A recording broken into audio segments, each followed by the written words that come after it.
तो आपको बता दें, वित्त मंत्री जगदीश देवड़ा जिन्होंने सबसे पहले बजट भगवान के चरणों में रखा और खुद भी शीश नवाया और अब उसके बाद में वित्त मंत्री जगदीश देवड़ा विधानसभा के लिए रवाना होंगे। लेकिन उसके पहले कैबिनेट की बैठक होगी जहां पर यह बजट पास किया जाएगा और फिर विधानसभा के पटल पर रखा जाएगा।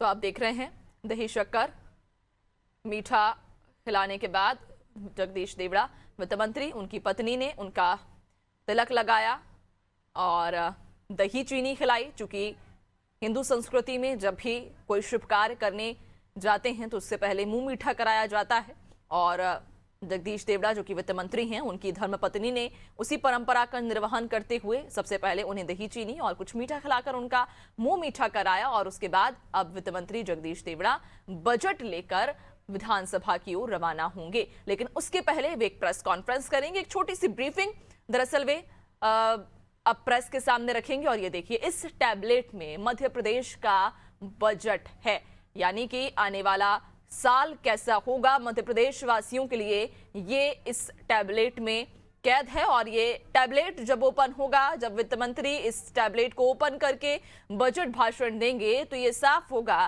कि इस बार मध्य प्रदेश वासियों के लिए, विशेष तौर पर जिन वर्गों की हम लगातार बात कर रहे हैं, उन वर्गों के लिए इस बार क्या खास होगा। ज्ञान यशस्वी प्रधानमंत्री जी ने 4 स्तंभ बताए हैं, आधार स्तंभ। नारी, युवा, किसान और गरीब, ये 4 स्तंभों को आधार मान करके 2027, 26 और 27 का बजट आज पेश होगा। हमने पूरी तरह से फोकस इसको किया है और मैं धन्यवाद दूंगा यशस्वी मुख्यमंत्री जी को कि पिछले वर्ष उन्होंने उद्योग वर्ष के रूप में उन्होंने घोषित किया था, तो काफी उसका लाभ प्रदेश में मिला है। हमारे निवेश भी बहुत आए हैं और इस वर्ष किसान कल्याण वर्ष के रूप में घोषित किया है।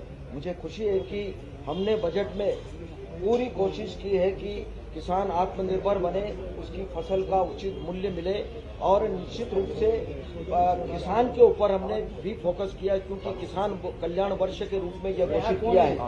और बजट बनाने के पहले, जैसा पहले भी मैंने कहा था कि मध्य प्रदेश में भारतीय जनता पार्टी की सरकार ने, क्योंकि जनता के द्वारा ही, जनता के लिए ही बजट प्रस्तुत होता है, तो हमने जनता से, आम जनता से सुझाव आमंत्रित किए और बड़ी संख्या में सुझाव आम जनता के मिले हैं, अच्छे सुझाव आए। फिर हमने संवाद रखा है विषय विशेषज्ञों को, जो बजट से संबंधित जो विषय विशेषज्ञ लोग हैं, हमने बाहर से भी बुलाए। पूरे देश भर के अच्छे विशेषज्ञ आए थे और भी हमने प्रबुद्ध जनों को बुला करके संवाद दिया था कि भाई मध्य प्रदेश का बजट कैसा होना चाहिए, जनता क्या चाहती है, व्यापारी और सभी वर्ग के लोग कहाँ कैसा बजट रखना चाहिए, उसके सुझाव आए हैं। हमने पूरी कोशिश की है कि ऐसे सुझावों को बजट में सम्मिलित करें और हमने कोशिश की है सम्मिलित करने की।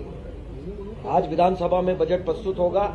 मैं यही चाहूंगा कि आज जब हम बजट को पूरी तरह विस्तार से रखेंगे तो जो जनता ने विश्वास किया है सरकार के ऊपर और यशस्वी मुख्यमंत्री डॉक्टर मोहन यादव जी के ऊपर, तो निश्चित रूप से उस विश्वास पर यह बजट पूरी तरह से खरा उतरेगा और जनता के लिए बजट होगा। पर जनता को महंगाई तो इस विषय पर पूरी तरह से गंभीर है। केंद्र सरकार में भी इस बात की आपको पता होगा कि चिंता की यशस्वी प्रधानमंत्री जी ने और भारत सरकार की वित्त मंत्री जी ने जब बजट अभी भी पेश किया और पिछली बार भी पेश किया था, तो आपको पता होगा कि मिडिल क्लास के लिए इनकम टैक्स का 7 लाख से बढ़ा करके 12 लाख किया था। तो ऐसे अनेक विषय जो आप महंगाई के बारे में कहा है, तो सरकार, मध्य प्रदेश की सरकार भी और केंद्र सरकार भी पूरी तरह से गंभीर है।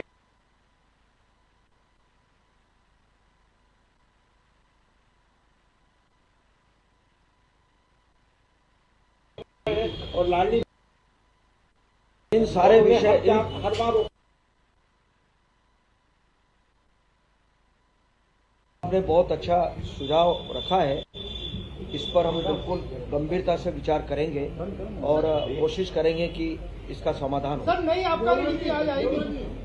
हाँ, एक नई आप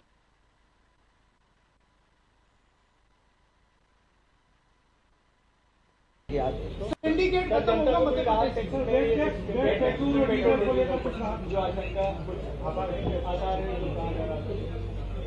जनता के मन में जो बजट को लेकर के जो विश्वास है, मैं ये कह सकता हूँ आप सबके सामने कि उस विश्वास पर सरकार खरी उतरेगी और बजट ऐसा आएगा जो सभी लोगों को राहत मिलेगी, सबको खुशी होगी और सर्वस्पर्शी बजट होगा, कोई वर्ग वंचित नहीं रहेगा।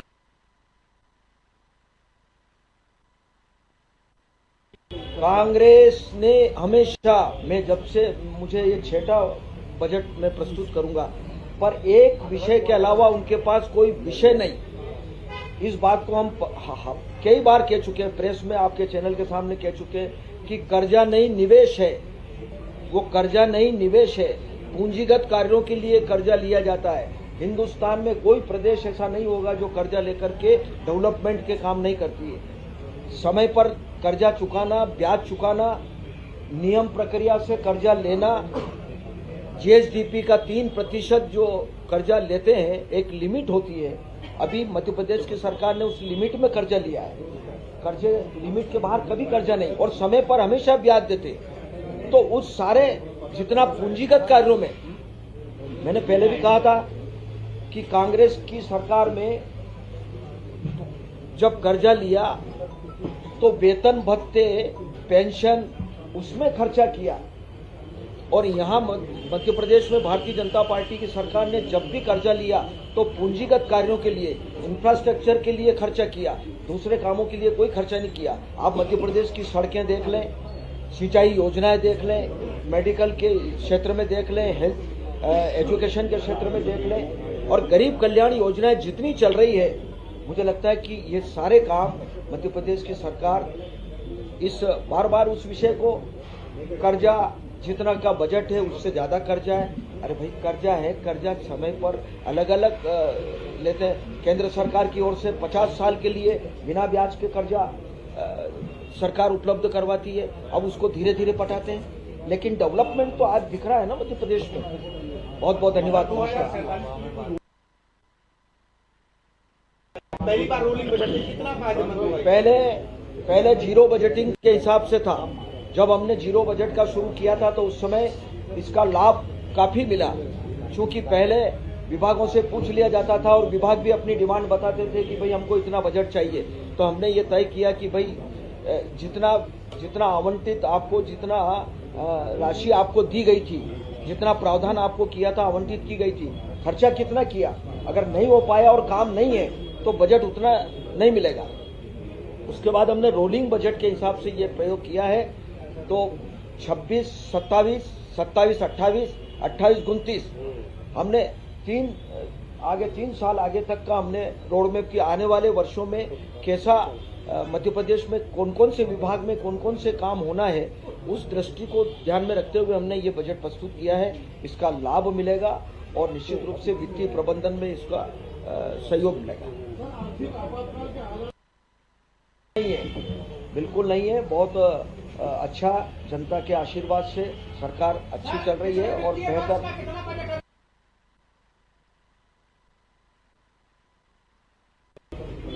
बहुत सारी राशि, ऐसा कभी कभी ये सब व्यवस्था रहती है वित्त विभाग की, कहीं खर्चा होता है, कहीं नहीं हो पाता, लेकिन वो सब मध्य प्रदेश के खजाने में उसकी व्यवस्था होती है। आर्थिक सर्वेक्षण की भी मुझे लगता है कि वो विधानसभा में रखेंगे उसको। अभी मैं आपको निमंत्रण दे रहा हूं कि आप अभी आ ही रहे, मैं भी वहीं जा रहा हूं, आपके सामने होगा। बहुत बहुत धन्यवाद।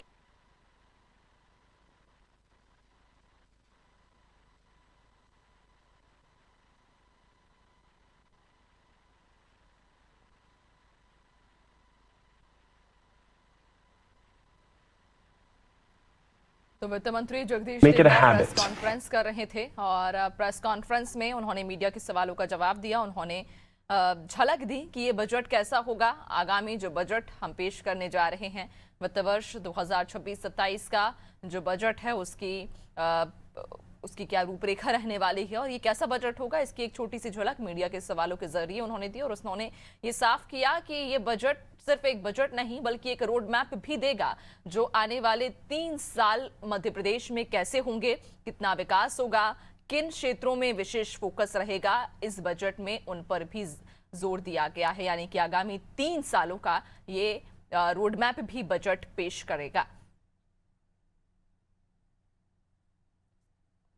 तो आपको बता दें कि वित्त मंत्री जगदीश देवड़ा अब बजट लेकर निकल चुके हैं। थोड़ी ही देर बाद कैबिनेट की बैठक होगी और कैबिनेट की बैठक में इस बजट पर पहले मुहर लगेगी, उसके बाद में फिर इस बजट को विधानसभा के पटल पर रखा जाएगा।